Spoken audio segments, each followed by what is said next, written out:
Part 1. I need to send a letter of thanks to Dyson. I discovered my wife, 49 years old, of 17 years, having an 18-month affair when I updated our fan filter on the app it uses. Here's some background. We've been married 17 years with no children of our own. She's been divorced once and had two daughters that I helped raise, now 28 and 23, prior to our marriage. We've really only had minor bumps and issues, in my opinion. We've had an open-door type of communication with each other, whether it be work issues or venting or sexual issues or just how we are feeling. Often we will just talk on the couch about life and philosophy in general. I felt that we had a great connection and a pretty heavy, fulfilling sex life. We are both in good shape and maintain a healthy lifestyle. I work in the medical field and, due to things being what they are, have been putting in a decent amount of overtime over the past 5 months. She works in a legal consultancy and has been working from home for the past 5 months, which has made things a bit distant. But on our days off, we are tight. I changed the filter on the Dyson fan in our bedroom last night. I asked my wife if I could use her phone to update the app in order to reset the change filter alert. Mine was on the charger next to the front door. I noticed she had put on a pattern unlock and kind of wanted to ask her what that was about. As I was finding the app on her phone, a notification for Snapchat popped up. My stomach dropped immediately as I read the small tag. "I'll bring the special toy," it said. My brain understood the words, but my mind just stopped functioning. She asked what was the matter after, I guess, several minutes of me just sitting and staring at the bedroom fan. My wife has an obligatory quarterly out-of-town meeting that puts her 2 states away for 5 days every business quarter. I knew it was about this coming trip Monday. I've perused Reddit for years anonymously. I've read hundreds of stories that began like this, and never once have I thought it would be me that would sit on my bedroom floor and be in such a cold, dumbfounded state. I recovered and said, "Oh, just getting info about the IPN router." That's how the fan communicates through the app. I have a Chromebook that she logged into Facebook yesterday. I took a week's vacation on short notice. My supervisor is a cool chick, and once I laid it out what I may have discovered and have to do, I'm going to need the time off. I've been up all night reading her chats. She left to go to the office just now, and I made sure the Google location history was on and find my phone was active. I'm so suspicious of everything she does now, I can't look at myself in the mirror. She doesn't know I saw the message notification. I logged on to the messaging system that Verizon uses and have signed in under her number and my name. There are at least 15,000 messages that date back to February of last year. Messages, memes, flirty pics, and some X-rated ones too. She stopped texting him this way about 3 months ago. Didn't stop texting him, but stopped using the message app through Verizon. I'm guessing they switched to Snapchat because it's discreet. I'm not on any social media in any way, shape, or form. I am clueless. I just figured out that you can't log into Snapchat through Facebook, but it just takes an email and password, and she has used this Chromebook to do that. Hell, she used it just 3 nights ago, lying in bed next to me, rubbing my back while I went to sleep. She messaged him and texted him lying next to me. It's a younger man from work. He is married and has 3 young children. He and his wife have Facebook. I've met him twice, shook his hand. I'm at a complete loss again and have paced around my house that I custom built for her for hours. I almost can't feel anything. What little that I am processing is just white-hot rage. I logged onto Snapchat and there it all was. I have called my best friend who has been divorced 3 times.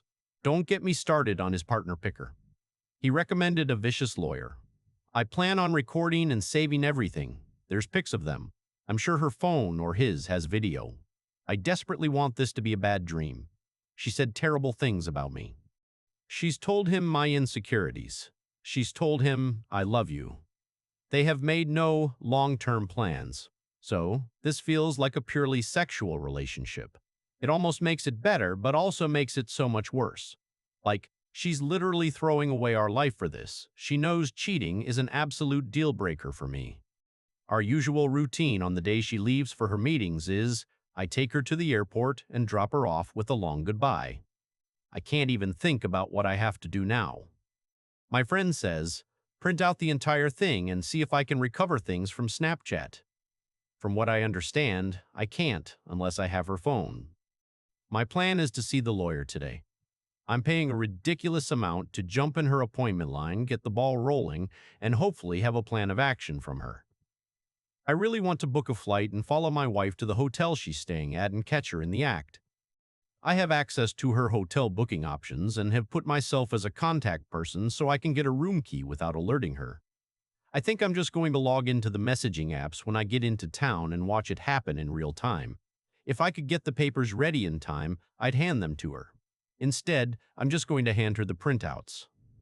It's a 600-page PDF. His wife accepted my friend request.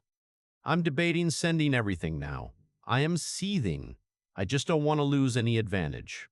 I'm going to fly there Monday afternoon, log in, and see what they've talked about.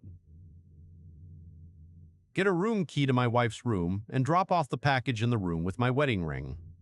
I'm going to sit in the bar and watch my phone blow up.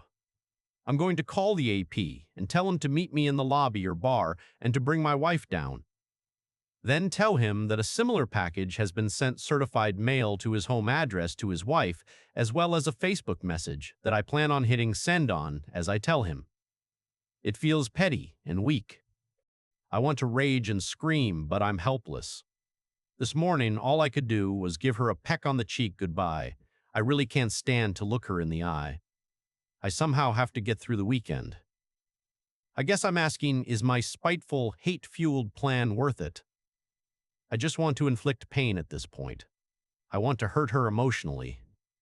I feel eviscerated, emasculated. I will not entertain an apology. This is the one act that is unforgivable. It takes so many steps to cheat on someone. They all can be stopped until the sin is complete. Then it is done. Should I just confront her tonight or catch her? I don't think I'll update. I'm truly thinking about never using social media again and only being with a partner that has a similar outlook moving forward. ETA, I found the special toy. Keep in mind, we have a chest full of adult fun devices. It was already in her carry-on. It's one of those remote control vibrators, the ones that can be controlled by an app. It looks expensive. I meet with the lawyer in 90 minutes. Part 2. I met with a lawyer. She was actually kind and I dare say compassionate with me. She told me point blank that her job was to represent me in this fight for my future. And my job in all this was to tell her the complete truth and not make her job harder. I went to Kinko's and printed the file out. Cost $534 for color because I wanted to have the pictures pop. Shout out to Chris at Kinko for not making a scene when the nudes started coming out. He asked what it was all about. So, I told him. He was taken aback but shook my hand and said sorry. I went home and crashed for about 3 hours and soon-to-be ex-wife came home around 19:30, usual time. Lawyer said to forget any Hollywood confrontation in a hotel bar, that it would look pretty crazy and not be coming at all. So, I'm sorry to all of those people that wanted the high drama. She's right. Ultimately, there's 2 routes to take with divorce: contested or not contested. She said I would have to notify my soon-to-be ex-wife that I have retained counsel, and in order to proceed, my soon-to-be ex-wife would have to either contest the divorce or we would go through mediation and file from there. She got home about 2 hours ago. I asked her if there was anything going on that she wanted to talk about. She said nothing other than the election. She then asked what was bothering me. I wanted to cry, but truthfully, I was cried out. I said I was curious as to why she had a remote control vibrator in her luggage. The look on her face was actually more telling than anything I've ever seen. She looked panicked, pale. She began to breathe faster, sweat. I asked why she would have something like that. Who had the code and the app to it? She stammered and the tears began. As I pulled out my 3-file folders worth of text exchanges, I asked if the AP's wife would have it. She cried and pleaded that she could explain. I said she had 5 minutes to do it. Of course she couldn't. I told her that my attorney told me to tell her. I also told her to leave. She screamed it was her house, too. I calmly told her that maybe, but I would be notifying everyone about her affair and betrayal, that even the girls will know, or she can leave now and find living arrangements for the time being. Hell, she'll be at her work conference for a week. She was speechless. I calmly pulled up Facebook and showed her the AP's wife. I said, "Do you want me to tell her, or are you going to do it right now?" Tears and moaning and pleading with, "I love you," and "It wasn't supposed to go this far." Then my favorite, "You can't do this." I said, "Well, it looks like I'm doing it." As I sent the AP's wife a message with the file of their escapades on it, I prefaced it with apologies and a brief explanation. I haven't heard back from her. I leafed through the stacks of paper and started reading random excerpts out loud to my soon-to-be ex-wife. "I just wish we could spend the day attached to each other, just you inside of me. You feel so much more intense than any other woman I've ever been with." She is still sobbing and asked to talk about us. She says our marriage can withstand her mistake. I told her I would never forgive her. Her word is that she threw away the last 17 years. I'm still entertaining the whole tell HR thing, and I'm going to tell everyone about her decision to end our marriage by cheating. Thank you to everyone who responded. I feel bad I couldn't respond to all the PMs and responses. I have a therapy appointment scheduled Tuesday. I kind of feel extremely elated. I'm shaking and incredibly low right now. I kind of want to die. The house is pretty quiet except for her crying and moaning. I told her not to come back after her trip. I'm currently sending friend requests and trying to get everyone on my page. I'm just going to send it out to everyone that way. I'm going to wait until the morning to call the girls. I raised them from when they were 11 and 6. They are women now, 28 and 23. I don't know what to tell them or how to handle them. Part 3. To those that kept saying that's not how Snapchat works, yes, you are correct. She had that running in the background. It was WhatsApp. I don't really give a damn. I saw it. I again need to thank Dyson for their app and the kick-ass fan I got from my brother-in-law for Christmas. Here it goes. I'm going to give a deeper background on our situation to help with some perspective on why I feel the way I do. My original post was pretty much a stream of consciousness and felt as disjointed as I did then. I went to college in Las Vegas in the mid-90s. I graduated in 99. I had a blast there. I got around. It was during this formative time I decided to never marry. It was an outdated concept that essentially removes your agency, and I definitely did not want children. When I graduated with my degree in nursing, I quickly excelled in cardiovascular intensive care. I moved home to Texas in 2001 and pursued my master's degree to be an advanced practice, RN nurse practitioner with a specialization in CV surgery. While I was achieving this, I decided to pursue medical school and shifted coursework to fill in what I needed to apply. It was then that I met my soon-to-be ex-wife. She was a short, chubby, I believe the kids today would call this thick, red-headed firecracker. We met in a code. It was intense. Both the attraction and the dating. We were saying, "I love you" within 3 months. She was a mother of 2. Remember, I wanted to be child-free. She had been divorced for about 2 years. She was just getting out of an on-again, off-again relationship when we met. We dated for about 2 years, and she slowly introduced her daughters to me, 11 and 6. She sat me down one night and gave me a pretty heartfelt but pragmatic talk about us, where we were at the time, and what she needed and expected from me or any other partner. Essentially, she said it was time to either get married or move on. I was still pretty anti-marriage, and she respected that. She was telling me this to give me a chance to think about us and what the future looked like. She had a pretty good point in that we were living together 8 months and even had each other as persons to notify in an emergency. She joked that all that was missing was having each other on our insurance. It was a good, honest talk, and we agreed that we would continue on for a bit more, but I would ultimately have to make the decision. 2 weeks later, I had an acceptance letter to a medical school about 2 hours away. I was ecstatic and crushed at the same time. I had just had my 26th birthday and was about to accomplish a huge life goal. Then I realized I'd never see her or the girls. My self-doubt got the better of me. Being a medical student, then resident with a fellowship, was going to be a roughly 7-year process. All the while, I could not make the money or support the lifestyle we had grown accustomed to. I thought about the prospect of at least 7 years of loans, debt, and work and losing her. So, I declined and switched back to a master's in nursing administration. We got married in July of 2003. It was an intimate and personal ceremony with just immediate family and friends. While my parents adore the girls, rightly so, they have always been standoffish with soon-to-be ex-wife.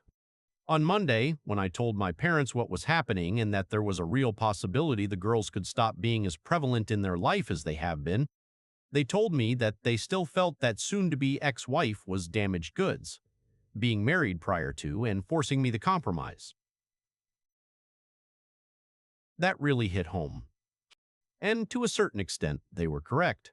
After I graduated, I didn't want to be a manager or director. I'm a hands-on guy that likes taking care of patients. The hospital I was at offered a certification in ECMO and a perfusionist credential. It was a highly competitive application, but I got in. For the past 11 years, I have been doing ECMO and all things related. I have had a blast, and it has been challenging as well as heartbreaking at times. My soon-to-be ex-wife decided about 5 years ago that being an RN on the floor had run its course, and she wanted a more 9-to-5 job that did not involve patients or drama. She got on through a friend at a multi-state legal consultancy that specializes in medical legal suits.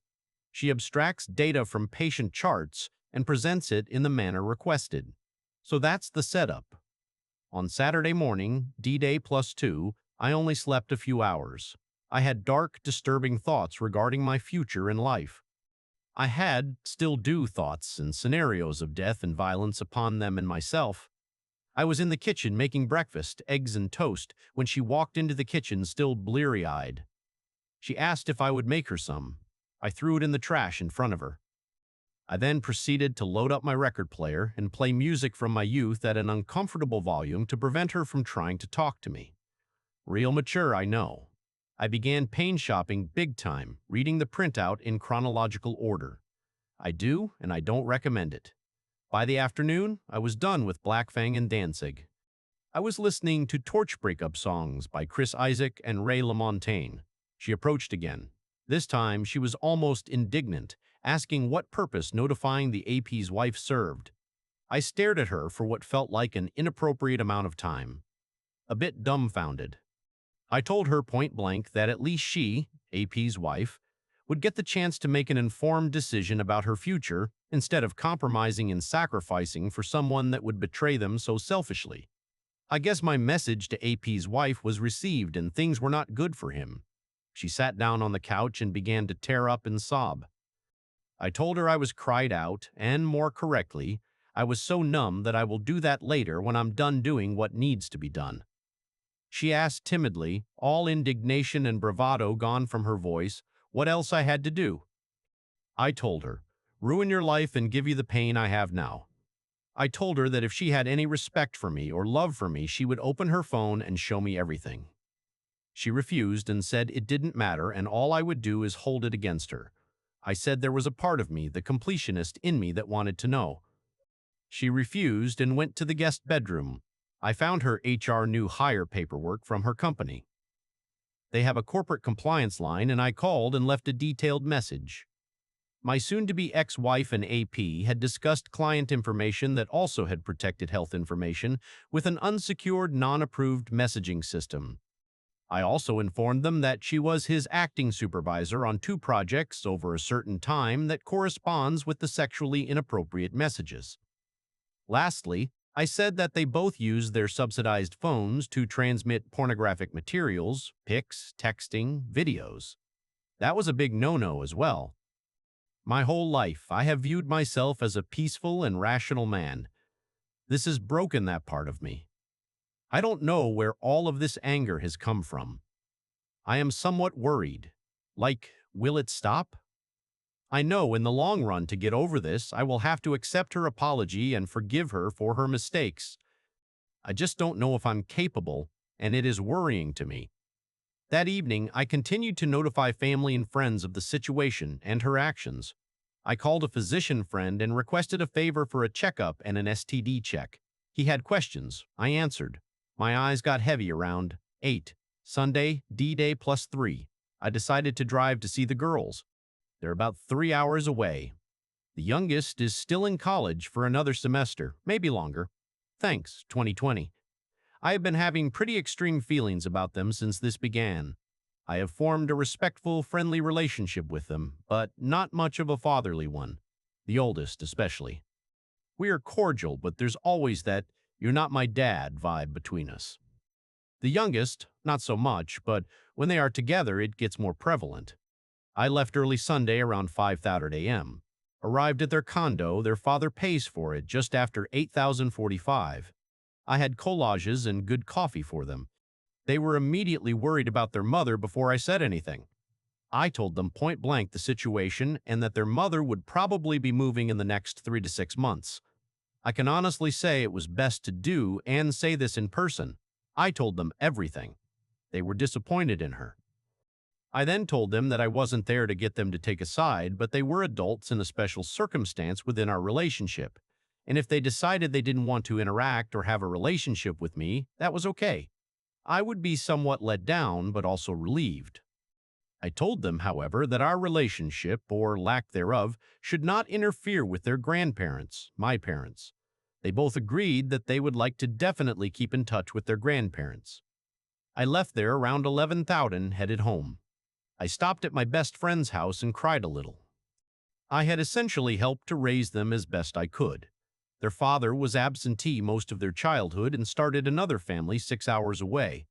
My best friend decided that I had drank enough the past 72 hours and I needed to sleep. I crashed at his place that night. I had noticed soon-to-be ex-wife had been blowing my phone up after I left the girl's place. Oh well, I was too tired and in too dark a place to care. Monday, D-Day, +4. I arrived home around 8:00 and noticed her Porsche was still there. I thought for a moment that she'd Ubered or Wazed to the airport. No, she had not. She was up and had breakfast made.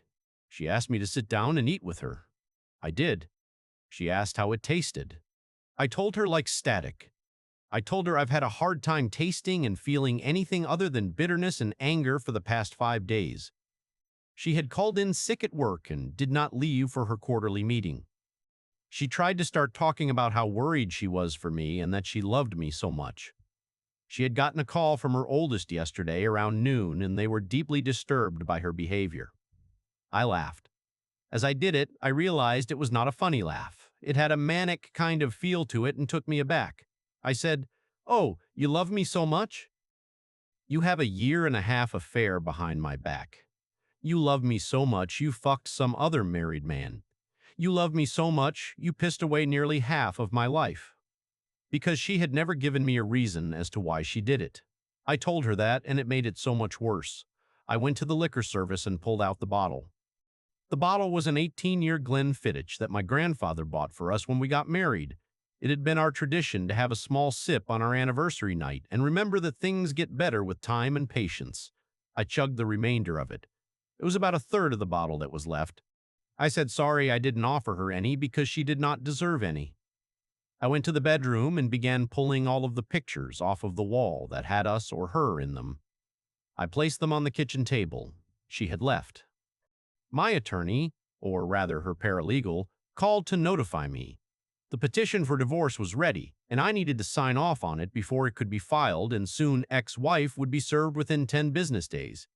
I read it quickly while very buzzed on premium scotch, e-signed, and pressed send. I also got a message from the AP's wife.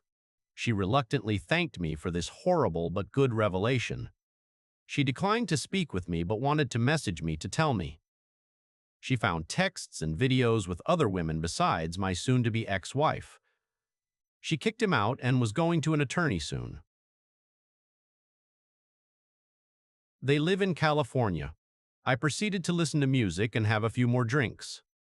I fell asleep around 4:00 in the afternoon. I heard her come home around 10:00. She saw the pile of pictures and things that had at one time meant something to us. She began sobbing and asking me to talk to her. I only asked one question, why? She kept saying she didn't know. I called her vile things and said that she made so many decisions to get to just the first text. It was she that started it. I was pretty loose with my tongue due to being drunk. I laughed at her and started taking off my clothes and said, "You threw away this," pointing to my body. "I'm going to get shit for it, but I'm 6'4" and weigh 200 lbs. Up until last week, I still jogged and lifted weights 4 times a week. For some pot-bellied, needle-dick guy that wasn't going to do anything for her. I went to my room and had a shower. When I got out, she was in the bed naked. She had lit some candles and begged me to fuck her. I turned on my camera and told her to repeat what she said. I thank everyone who mentioned doing this just in case. For whatever reason, my erection did not do a good job of convincing her that I didn't want it. So, I did it. I was not kind. I put her in uncomfortable positions and pounded her. I told her I wanted anal, and I wanted to hear her beg me for it. I recorded it all. I felt so many mixed emotions after. I love her and I'm indifferent to her. I hate her and I think nothing of her. I want her and feel like I need her, but it hurts me to think of us anymore. We fell asleep together. I woke up kind of hungover and had a hard time looking at myself in the mirror. Tuesday, D-Day +5. Therapy was a 2.5-hour session. Unbeknownst to me, she followed me there and wanted to know what I was doing. I told her I was getting some therapy for the emotional trauma I had after realizing I had thrown away most of my life on someone who couldn't even give me a reason as to why she would cheat on me. I was a little loud and teary-eyed. My soon-to-be new therapist saw most of the exchange. I called her horrible names and told her I wish her dead. Needless to say, my session was intense. He prescribed some sedatives for me and I had another shorter appointment scheduled on Thursday. We discussed my anger and betrayal, my emasculation, my fear of the future. I explained, I'm terrified of the unknown. Last week, I felt like a complete man. I had a vision and goals. I also had a partner to deal with any issues and obstacles. Now, I am a ship without a rudder or mast. I feel no sense of direction or power or means to get away from this. He started explaining the why that I wanted to know. It isn't a single question. It is a series of questions that is pretty interesting. I suppose you can apply it to any behavior that you want to explain the motivation behind it. He said that instead I should calmly ask my soon-to-be ex-wife what within herself gave her permission to do this to me. There were several more to follow up with, but this is what stuck out the most. I told him about the sex. He recommended that I lay out explicit ground rules regarding our physical relationship. He ultimately recommended that I don't do it anymore. It would confuse and exacerbate things tremendously unless reconciliation was my goal. I cried. I raged. I left exhausted. Soon-to-be ex-wife was still outside waiting for me. I walked past her and didn't respond to her questions and pleading. I got a call from the physician's office to get tested and went to that appointment. I told him the short version. He recommended to stop drinking and take the sedatives cautiously. I went home and proceeded to continue removing my things from the house and boxing them up. I've decided I would move out. I called work and requested a face-to-face meeting. The thought of working or concentrating on legitimate life and death issues is not possible in my current state of mind. I drove to the administrative building at the hospital, met with the team, and formally gave my 6 weeks resignation. I have such a niche, specialized job that 6 weeks is kind of a minimum courtesy. I put it succinctly that my soon-to-be ex-wife's actions had caused a stressful home life, and I would be a detriment to patients, the team, and myself if I continued to remain in this area. I have decided to move away, far away. I got home after picking up some groceries. It has been about a week since I have had more than a mouthful of food and have existed on liquor and not much else. I took both my therapist's and physician friend's advice and decided to make some food and stop drinking. She was home sitting in the darkened living room drinking wine. She had organized the pictures and was looking through them. She had put on makeup and was wearing a date-night dress. She had been crying a lot. Her makeup was in bad shape. She got up and tried to embrace me. I pushed her gently away and made a production of pulling out my phone and hitting record. She started crying again. She told me the AP's wife had called her and told her that he had had other women as well as her. She said that she was so much the fool and every derogatory name I had called her was right. She begged me to consider us. I said, "Why bother? You didn't win. You betrayed me." I told her I was sorry that her lies caught up with her, but I felt that she was sorry that she got caught, not remorseful for what she did to me. I told her I felt she was sorry that she was going to have to start over and that she was more upset about that than losing any love she had for me. I said that she abandoned her love for me or us 2 years ago when she decided to do this. I kept piling it on her. I informed her of my call to the corporate compliance line and the specific rules she broke. I didn't raise my voice or act angry. I was shaking a bit, but it was like everything was leaving me in a rush. I felt elated and so low at the same time. I felt empty when I was done. I put up the few groceries I had bought and made a small sandwich, then went to bed. She was there again.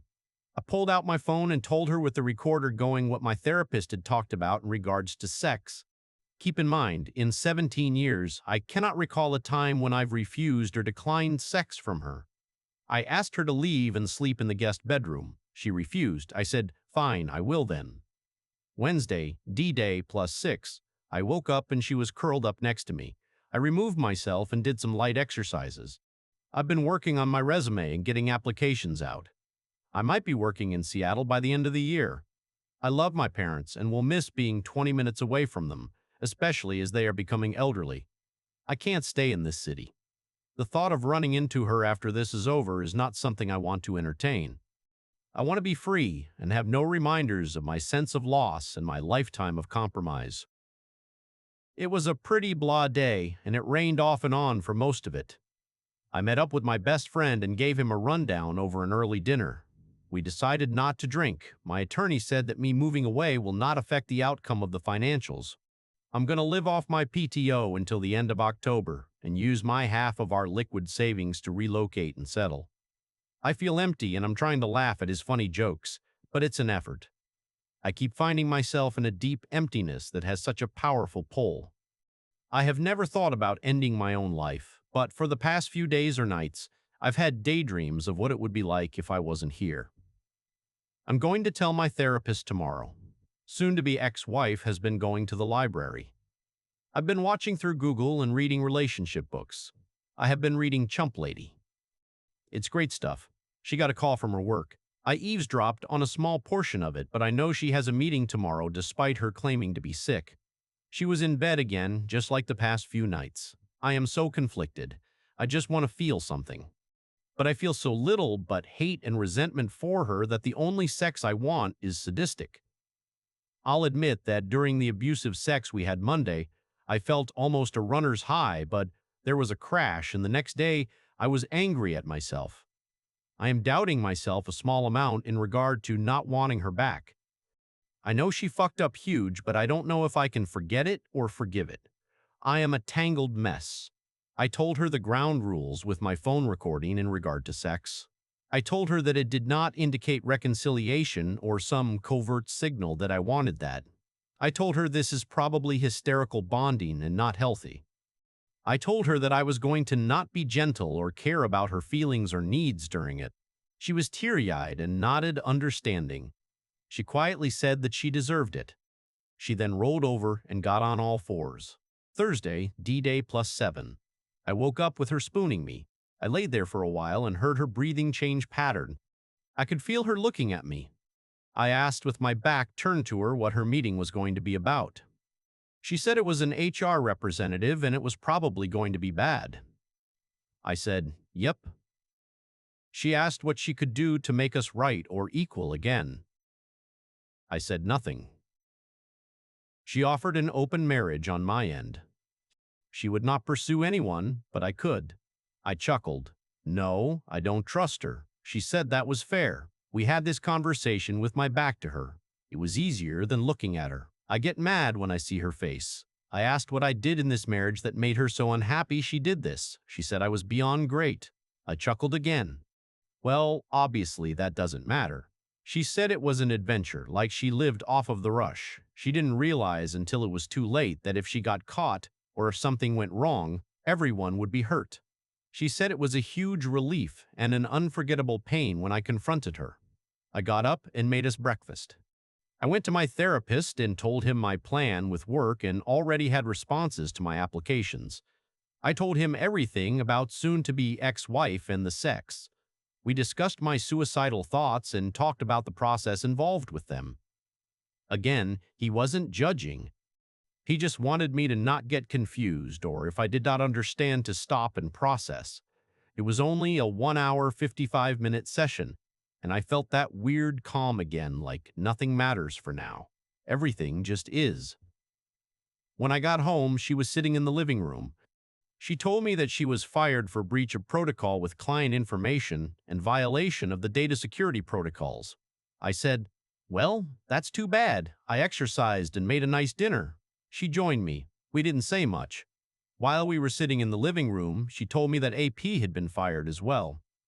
I said, "Good." She told me she has had no contact with him in 5 days. I asked why not. They were both free now.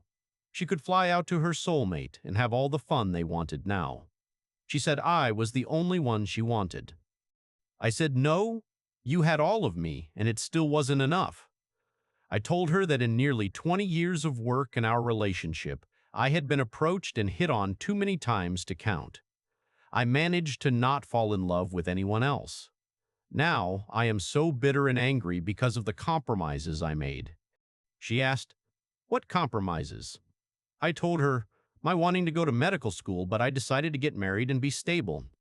My not wanting children, but because they were a part of you, I accepted them and compromised." I said, "I made those compromises for our love, but obviously I had misplaced my trust and love in you." I told her that if I could go back in time, I would tell 26-year-old me to pass her up. She asked again what she could do to bring us back together. I told her that I will not ever compromise for her again, and that means we really can't have a healthy relationship. I told her I would never love her again, and that at best, I would treat her like a sex toy. Otherwise, she wouldn't factor into my plans or thoughts. I told her it was just a week ago she was the first person I thought of when I woke up and the last person I thought about when I went to sleep. Now it hurts too much to think about her.